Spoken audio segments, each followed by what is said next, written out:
Siddharth Prasad is saying that can we minimize random error by taking two inputs and take output difference from these two inputs like differential amplifier?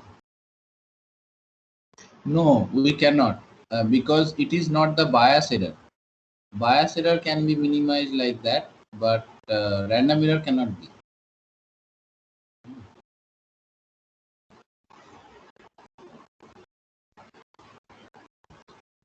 Because both the cases the random error can be positive.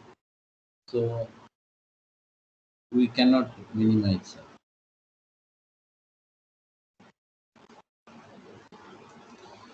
Okay, let's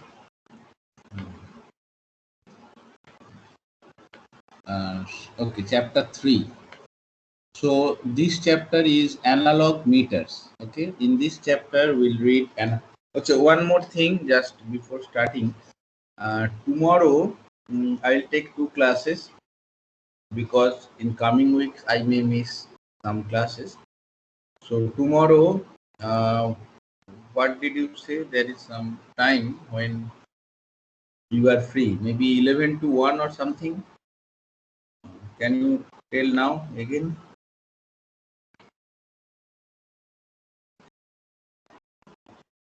Tomorrow?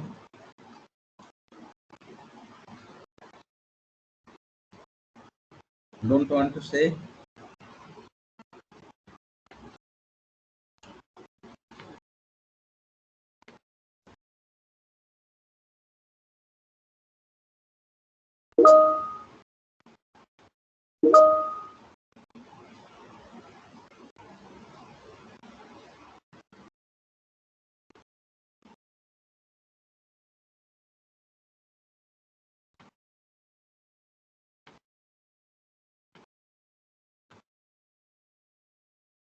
Okay, 10 to 12, I see.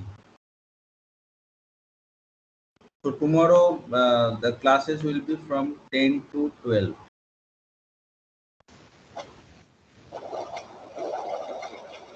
Is that fine?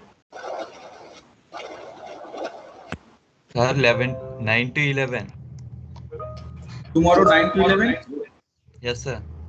Okay, fine. So tomorrow 9 to From 11. 11 we have another class. Okay, fine. 9 to 11, no issue. So Wednesday 9 to 11.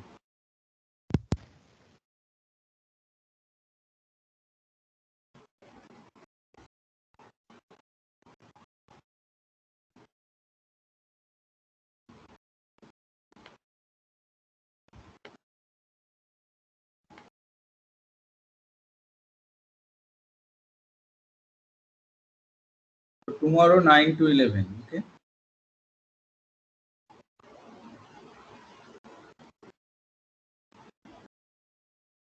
Fine. Tomorrow 9 to 11 will go. Now quickly let's start today's class.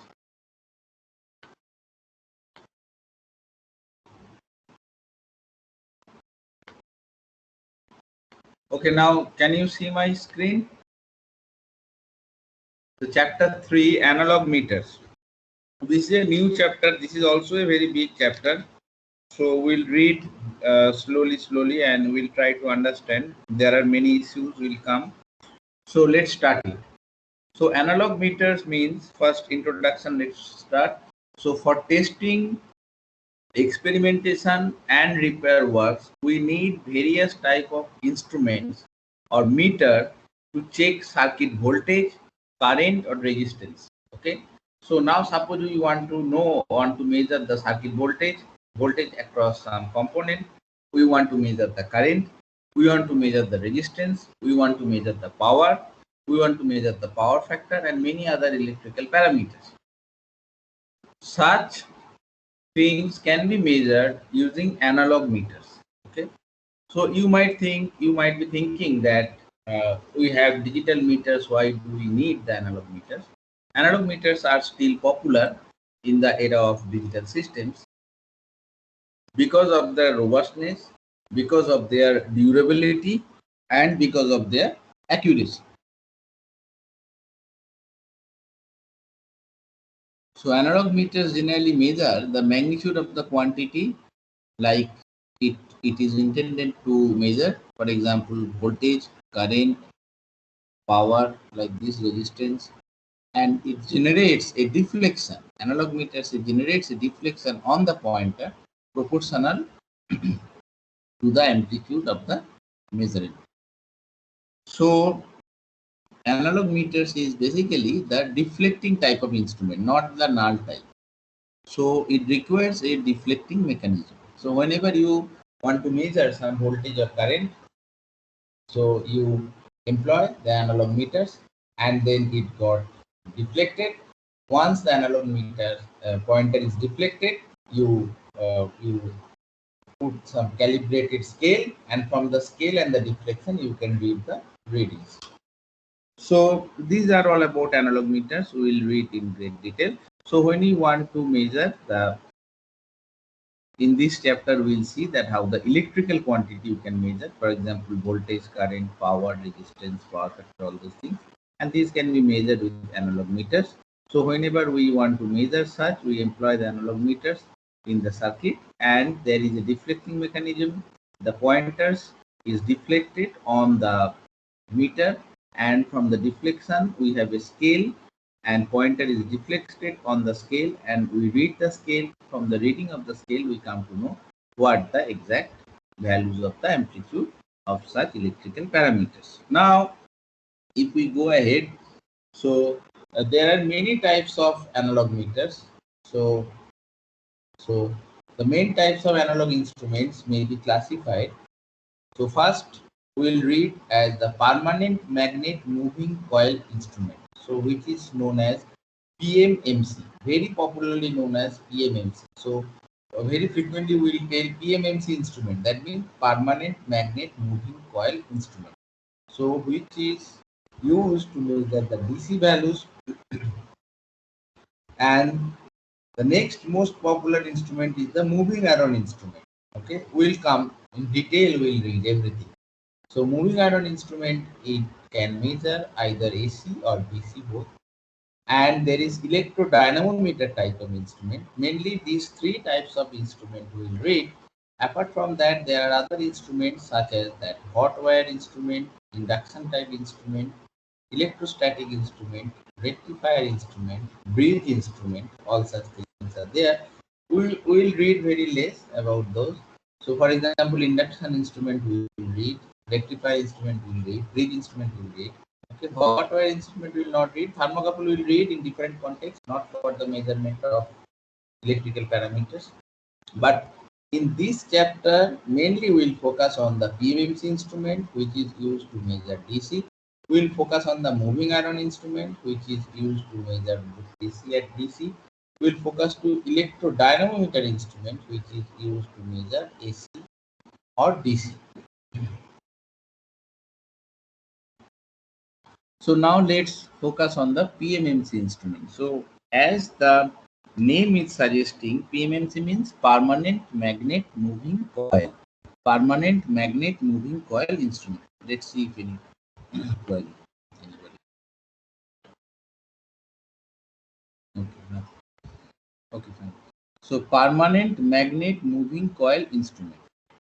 If you see the permanent magnet moving coil, the name suggests that it must have a permanent magnet, it must have a moving coil, and as it is an analog instrument, it must have some deflection. So permanent magnet moving coil instrument. What is the principle of operation? So a torque. So this is meant for measuring the electrical parameters.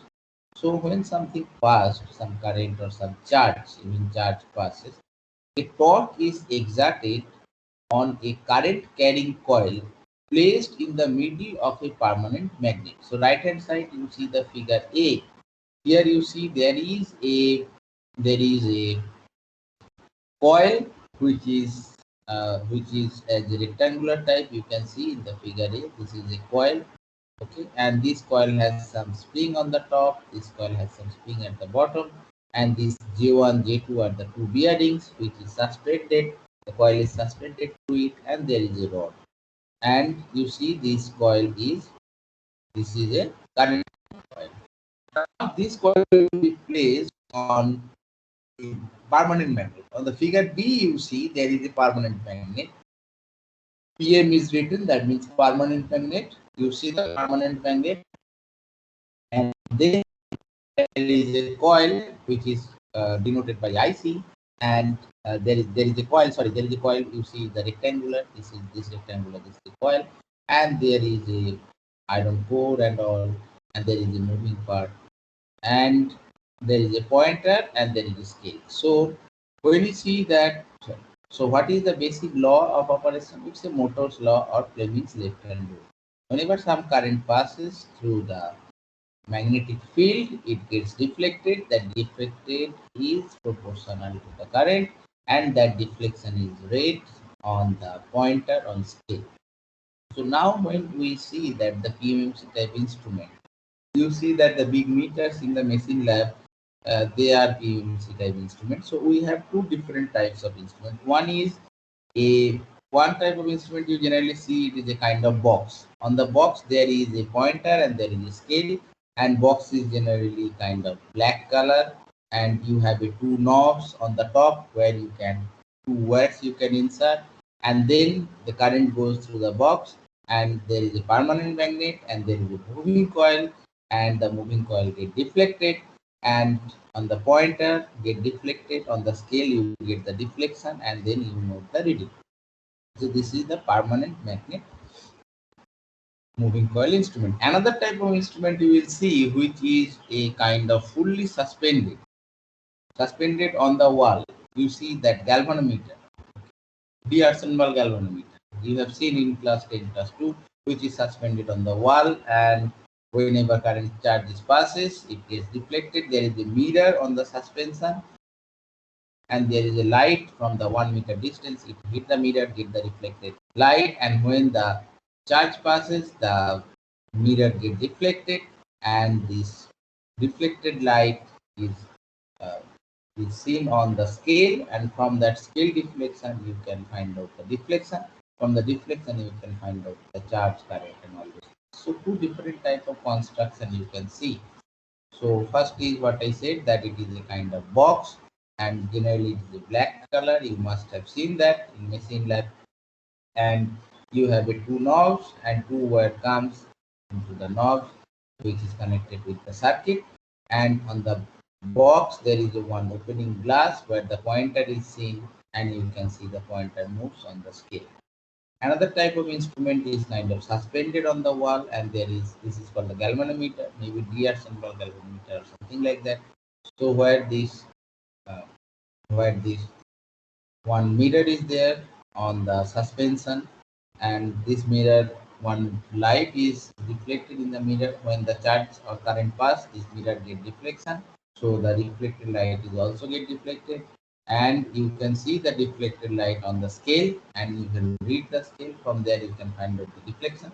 From deflection you can determine the current pass or the charge pass or not.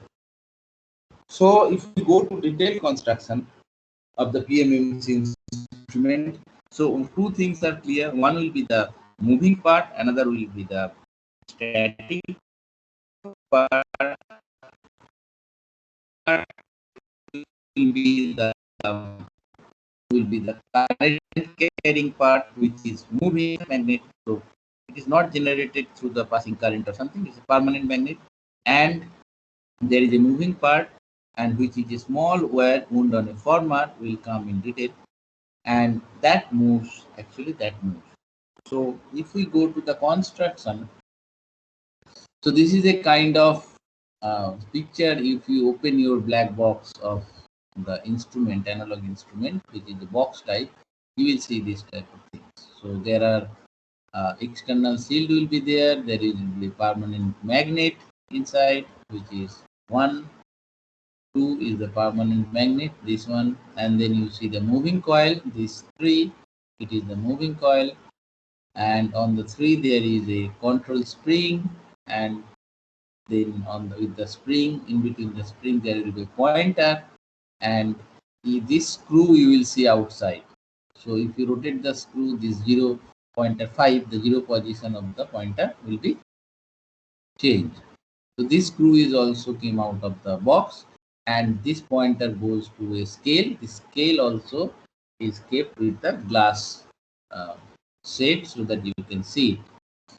Now, if you see that thing more detail, you will see this kind of thing. This is a construction. So if you see, there will be one thing which is a moving coil. Moving coil means current carrying coil. So what is that? Here if you see that moving coil is written here, so it is a current carrying coil. So here there will be an iron former, and this iron former, there will be iron former, and this iron former, small current carrying, very small, very thin wires are wound on the iron former. So that makes the moving coil. Okay. And then you see the core. Okay. This is the core, but core will not move. The moving coil will move. So it is built such a way there is a gap between the moving coil and the core so that the moving coil can move on the core. There is no friction between the moving coil and the core. There is a gap. The moving coil is here and core is suspended over the moving coil. The moving coil is generally rectangular. It may be circular in shape, suspended on the vertical axis. An iron core, the core is made of iron. Iron core is used to increase the magnetic field and increase the torque. Okay, if you don't give the iron core, it will work, but sensitivity will be less. You will get less deflection because the magnetic field passing through the former will be very less. So if you put the iron core, so increase the magnitude of the field and increase the torque, so the deflection will increase and the sensitivity also will increase. Sometimes students get confused. They think that iron core moves. It not. Iron core is stationary. A former means a rectangular former is on the iron core, which is non-touching, which does not touch with the iron core.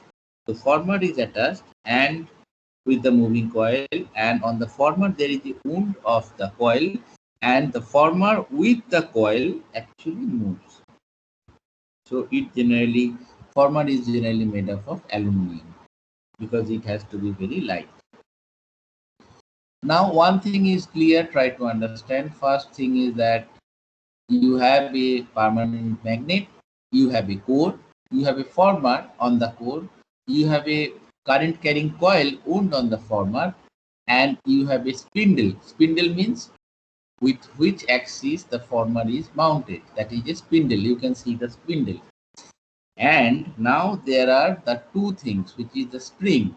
On the upper part there will be a spring, on the lower part there will be a spring, and the spindle is mounted on the top and the bottom so that the former is suspended.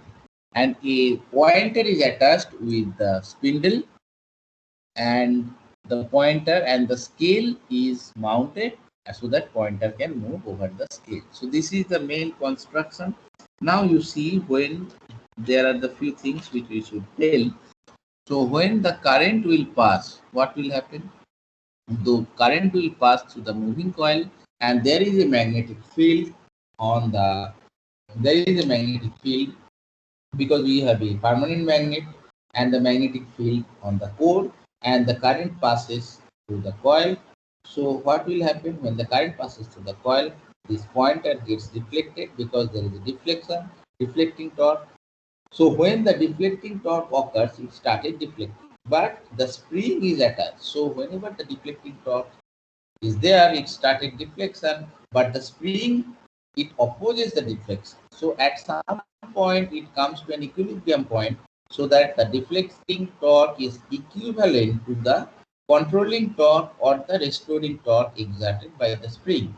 And at this point it is equilibrium and pointer will not move beyond that, and pointer will be remain stand still, and we can calibrate those deflection in terms of current or voltage. Such a calibrated scale can be pasted on the top of the pointer or the bottom of the pointer so that we can see. Now if we come part by part, so the construction, how is the construction? First thing is the moving coil. You have seen the moving coil.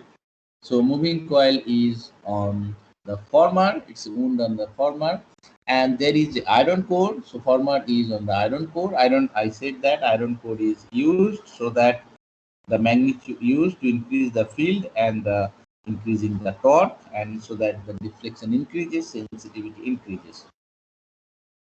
So iron core is not moving, iron core is stationary, but the former with the coil moves. Okay. And now let's come to the suspension system. So you see that here this former and the coils are suspended vertically. So we need a suspension system, which is very important. You see how we can do. So there are three types of suspension system. First is a taut suspension. What is taut suspension? You see the figure on the right hand side is the taut suspension. What is that? A flat ribbon. Okay, a flat ribbon suspension both above and below. Okay, you see that the suspension ribbon from the above and the suspension ribbon from the below, and there is a spring suspension kept under tension by a spring arrangement. So there are two springs and there are two suspension ribbons. There is a moving element which can move. So this type of suspension is known as the taut suspension. What is the advantage of the taut suspension? It is that exact leveling is not required. If there are other types of suspension, their leveling is not required. But here leveling is not required. So if the moving system is properly balanced, and this taut suspension is generally used in a galvanometer, for example, D'Arsonval galvanometer, which requires a low friction and high sensitivity. So the friction is very less if you use ribbon suspension or taut suspension, and in taut suspension the friction is so less, even a small charges passed, it gets deflected because the friction is very less. So we get very high sensitivity, which is particularly required for galvanometer, D'Arsonval type galvanometer, and for that this taut suspension is used. There is another type of suspension which is also very famous, which is called the pivot and jewel bearing. So here in this type of suspension we have pivot and we have jewel bearing. In the figure you can see that the pivot is there. So and there is a jewel, and you have a very sharp edge of the pivot which is placed on the jewel. Okay. So the moving system is mounted on a spindle that made of hardened steel spindle you have seen, and that spindle, two end of the spindles are made a conical, very sharp edge, and then polished to form a pivot. These end feeds on the conical holes in the jewels, and on the jewels it is placed located in the fixed part of the instrument. So there are one part is fixed and the part is moving and suspended. The suspension of the moving coil is on the spindle, and the spindle is made of steel, hardened steel, so that the erosion is less, and the hardened steel two end of that is sharpened to make the pivot, and that pivot rests on the jewel, so it becomes a jewel bearing. Okay, so this type of suspension is also used. Okay, PMMC. So now, so we have a moving part, we have the suspension, now there is a damping. So suppose when the current passed through the moving coil is deflected. So once it deflected, it gets some velocity. So when it started deflection, so it acquires some velocity. Once it acquires some velocity, what happens? It generally there is a damping system which come into play. So with the velocity, there is a damping system which come into play. The first thing is that air friction damping, how it was, because the iron core is on the air, former is on the air. So when the former moves, some air friction comes into play, and the damping due to the air effects. Next important type of damping is the eddy current damping. What is that? So you see the eddy current is when a sheet of conducting material moves in a magnetic field. So when a sheet of conducting material moves in a magnetic field, so as to cut through lines of force, magnetic line of force, eddy current are generated. and it exerts its force in such a way that this affect the opposite direction of the motion. So when there is a velocity or the sheet of the conducting material moves in a magnetic field, here you see the former is moving in a magnetic field, so it cuts a magnetic field of line of force, then eddy current is generated, and then it the current it exerts the force in such a way that it opposes the magnetic field. So the force is proportional to the magnitude of the current. If the current passes more, the force will be more, and damping force will be more, and it is proportional to the strength of the field. If the magnetic field is more, then the damping force will be more. So magnitude of the current is proportional to the velocity of the movement of the conductor. So whatever the eddy current generated, it is proportional to the velocity. If the velocity is more, eddy current generated eddy current will be more, and it will give more opposite force. Okay, so if the magnetic field is constant, the damping force is proportional to the velocity of the moving system and is zero when there is no movement of the system. When there is no movement, eddy current is zero, and so there is no opposing force. So here in our case, as we are using the permanent magnet, the magnetic field is constant. So the damping force is proportional to the velocity of the moving system. So when the system start moving, the damping force is the proportional to the velocity of the moving system. So there are two types of damping comes. One is air friction damping, and another is eddy current damping. And we know that the eddy current, due to the current inside a magnetic field and it moves, so it generates a eddy current, and due to that some damping occurs, and which is called the eddy current damping. So these are the two types of damping. So here it is explained. Now there is a former, you see N and S are the two permanent magnets, one permanent magnet, two poles. The former has length D and it has some width B, and L is long length and breadth is D, like this. And when it moves, so eddy current is created and it creates a damping. So there are two types of damping. One is mechanical, which is air friction damping. Another is electrical, which is eddy current damping. And suspension also, I said, what is suspension? It is supported by a flat ribbon which carries a current, and also the lower suspension is also similar, and it should be suspended carefully so that coil does not touch the iron core. Coil will be floating on the, so there will be gap between iron core and the former of the coil. So in torch suspension does not require the leveling, that is a good thing. So if we say that the DR symbol galvanometer, it is generally with the torch suspension. So now we have almost stated the construction of the permanent magnet moving coil. Now tell me if you have any query. So all the things I described with the picture.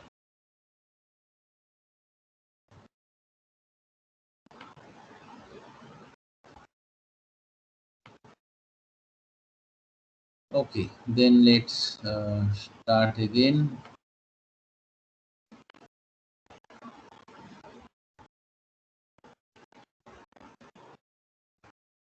So now let's see how this works. So now the construction we have read. Now let's see how the system will work. Suppose there is a current, whatever you want to measure, either voltage or current or power, whatever it may be. Ultimately, what will happen that some current will pass through it. So some current will pass through the moving coil. Then what will happen? The moving coil will be deflected. As the current passes through the moving coil will be deflected. And as the moving coil starts deflecting, the restoring torque will come into play.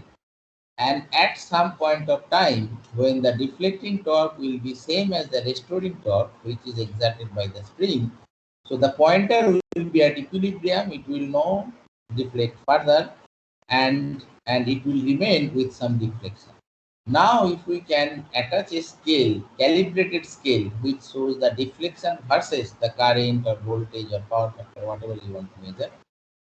So from the scale reading, we can easily know what the values of the measurement is.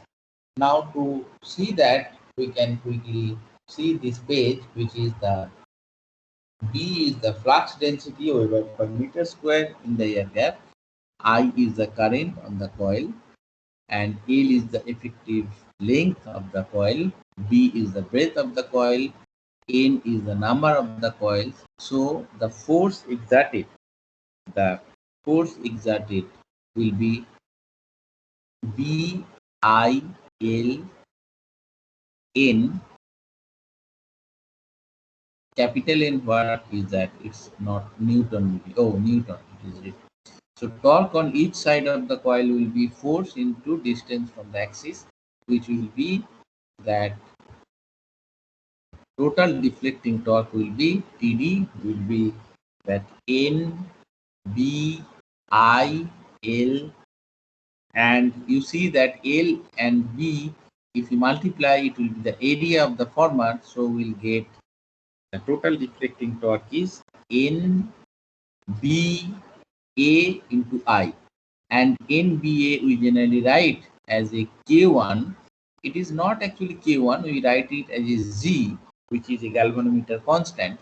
So TD will be equals to G into I, galvanometer constant multiplied by current. So the deflecting torque is proportional to the current, and the deflecting torque is proportional to the current, and the constant is known K1 here written. It is not very popular. We generally write G, which is galvanometer constant. So the deflecting torque will be galvanometer constant multiplied by I. That is the deflecting torque. Galvanometer constant multiplied by I. That means current. That means deflection is proportional to the current, and deflection and the constant of proportionality is known as the G, which is galvanometer constant. Now this is the deflecting torque. What will be the restoring torque or controlling torque? Here it is called the controlling torque. When the deflection started, there are two spiral pins you have seen. Then the spring get deflected. It is attached in such a way that the spring get deflected. Once the spring get deflected, it exerted the restoring force, which is proportional to the angle of deflection. So the controlling torque will be Ks into theta. So more the angle will deflection, controlling torque will be more. So at equilibrium, the controlling torque will be same as the deflecting torque. So TC will be equals to TD.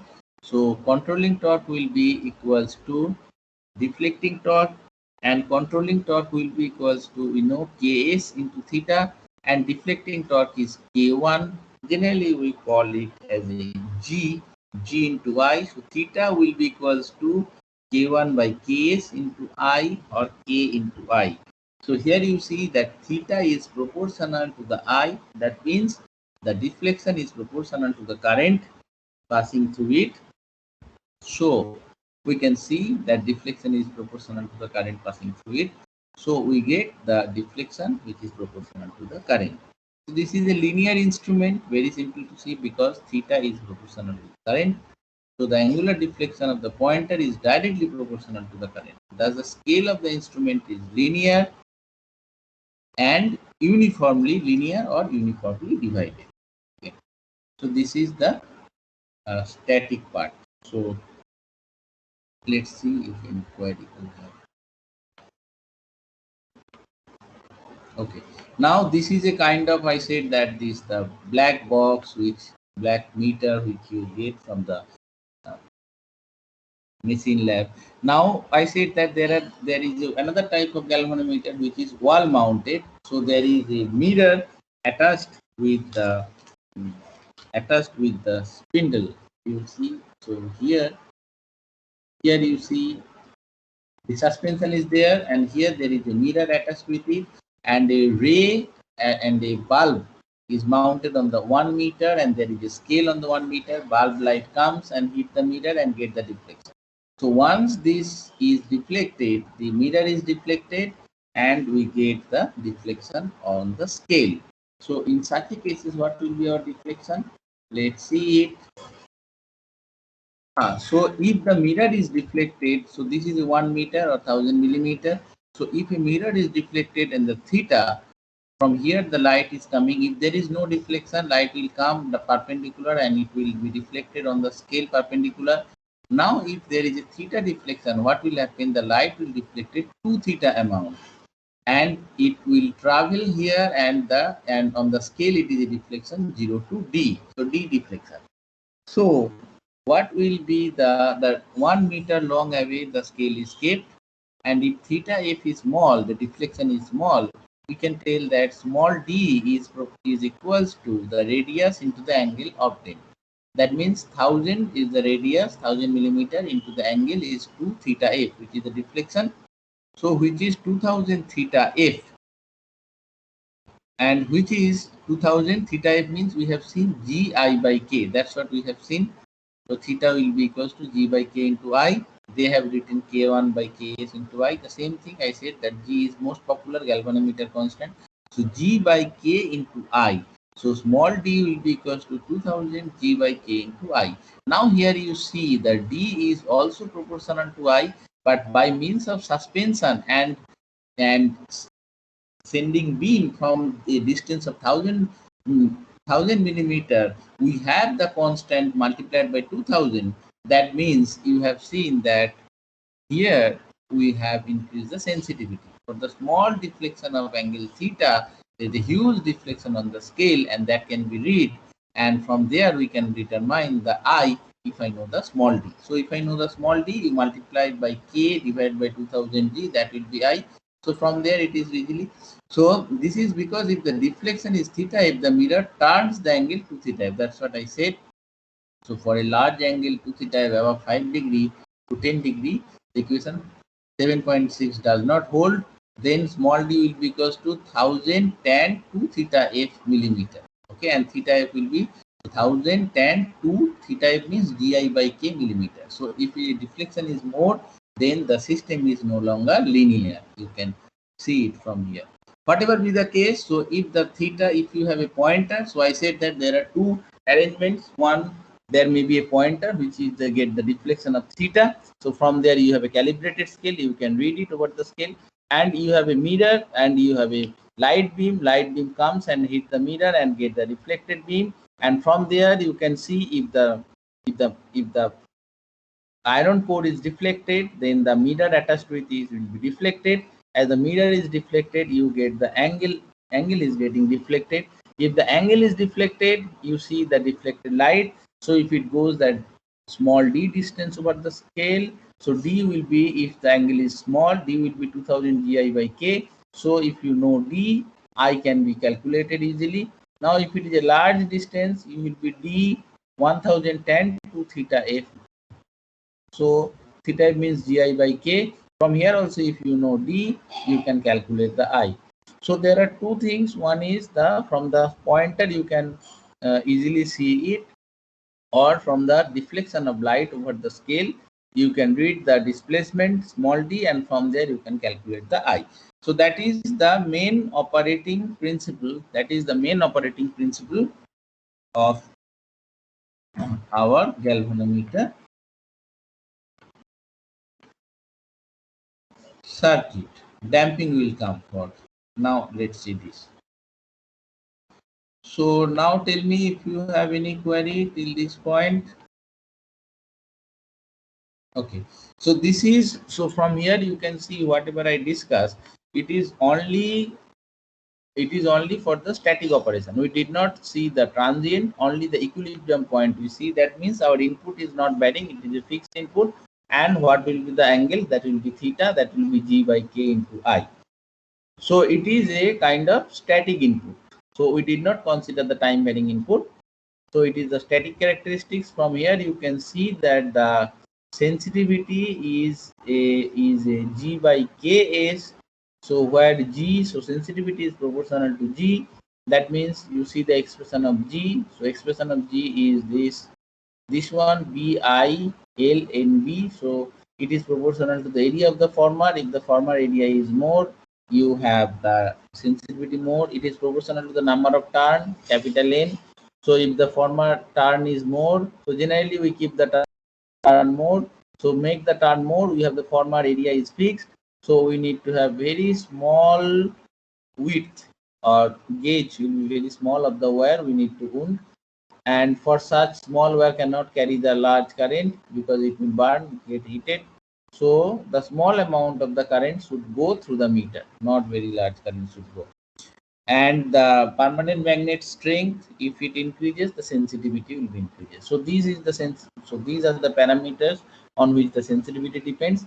And here we discuss only the equilibrium point. That means when the input is not changing, then what will be the output deflection. But then when if input is changing or if you give some input, how the output transient will be, and after the transient how it will come to the steady state, that we did not discuss. That we are going to discuss on the next class, which we say that the dynamic characteristics of the PMMC instrument, that we will discuss on the next. So here you can see, although we are saying I, so we can use it to measure the current I. Definitely we can use it to measure the voltage V, because when we do voltmeter we use a very high resistance and then we apply this in the parallel to the circuit, so that very small current pass. And when we use this as a ammeter, this is the series, we need to add, that means we need to add a very small parallel resistance with it, so that most of the current pass through it and very small amount of current pass through the PMMC instrument to measure such. You know that, all of you read that on the class 10+2.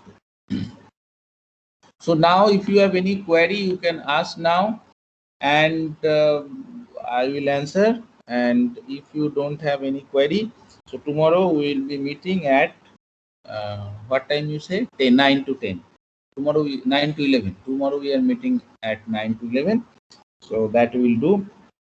And then okay. So let's see if you have any query. So if you don't have any query, so then we can end here.